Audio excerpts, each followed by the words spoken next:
ഞാൻ രാവിലെ ഫുഡും കഴിച്ച് വീട്ടിൽ നിന്ന് ഇറങ്ങിയതാണ്. ഇറങ്ങുമ്പോൾ ഉമ്മ ഇന്നും പറഞ്ഞു, ശ്രദ്ധിച്ചോടിക്കണം.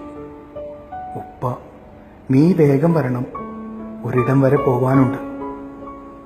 പെങ്ങള് വന്നിട്ട് എന്നെയും കൊണ്ട് ബീച്ചിൽ പോകണം. കോളേജിലേക്ക് ഇറങ്ങാൻ ലേറ്റ് ആയതുകൊണ്ടാണ് ഞാൻ ബൈക്ക് സ്പീഡിൽ ഓടിച്ചത്.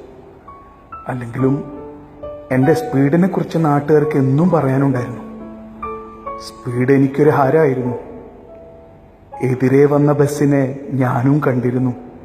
പക്ഷേ എനിക്ക് ബൈക്ക് പിടിച്ചു നിർത്താൻ കഴിഞ്ഞില്ല. എവിടെയും തട്ടില്ല എന്ന് എപ്പോഴും പറയാറുണ്ടേലും അന്നേരം എനിക്കൊന്നും ചെയ്യാൻ കഴിഞ്ഞില്ല. ഞാനിപ്പോൾ ഇവിടെയുണ്ട്. ഇവിടെ എന്നെ പോലെ കുറേ പേരുണ്ട്.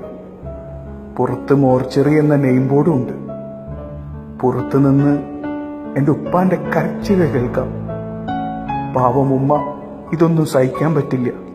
കൂട്ടുകാരുണ്ടല്ലോ, ഡാ നിങ്ങൾ ബൈക്ക് ഓടിക്കുമ്പോൾ ശ്രദ്ധിക്കണം, ഭയങ്കര വേദനയാടാ, മരണവേദന.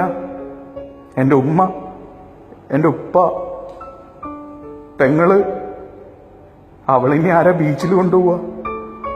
ഉപ്പ ഇന്നലെയും കൂടെ പറഞ്ഞതാ, എനിക്ക് വയസ്സായി, ഇനി നീയാണ് കുടുംബം നോക്കേണ്ടതെന്ന്.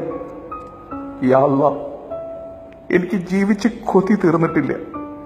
എൻ്റെ ഉമ്മ, എൻ്റെ ഉപ്പ, പെങ്ങള്, എല്ലാത്തിനും കൂടെ നിന്ന കൂടപ്പിറപ്പുകളായി മാറിയ കൂട്ടുകാർ, എന്നെ മാത്രം സ്നേഹിച്ച് കൂടെ ജീവിക്കാൻ സ്വപ്നം കണ്ട എൻ്റെ പെണ്ണ്. ഒരു പക്ഷേ ഞാൻ സ്പീഡ് കുറച്ചിരുന്നേ.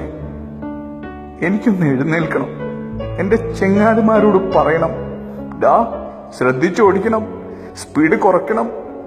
5 മിനിറ്റ് സേവ് ചെയ്യാൻ കാണിക്കുന്ന പരാക്രമമുണ്ടല്ലോ, വേണ്ടടാ മരണവേദന, അതുണ്ടല്ലോ, ശ്രദ്ധിക്കണം. ആരൊക്കെയോ വരുന്നുണ്ട്, കയ്യിൽ ബ്ലേഡും കത്തിയൊക്കെ ഉണ്ട്. ഓ, എന്നെ കീറി മുറിക്കാൻ വന്നതാണ്. യാ അല്ലാ, എൻ്റെ ഉമ്മ ഇതെങ്ങനെ സഹിക്കും? സുഹൃത്തെ, വണ്ടി ഓടിക്കുമ്പോൾ ശ്രദ്ധിക്കണം. നമ്മയും കാത്ത് ഒരുപാട് പേര് നിൽക്കുന്നുണ്ടെന്ന ബോധം ഉണ്ടാവണം. ഞാൻ മരിച്ചു, അടുത്തത് ചിലപ്പോ നീയാവാം. എല്ലാവരെയും കാത്തു രക്ഷിക്കട്ടെ. സോഷ്യൽ മീഡിയയിൽ നിന്ന് ലഭിച്ച ഈ രചനയ്ക്ക് ശബ്ദം നൽകിയത് അൻഷാദ് അലി.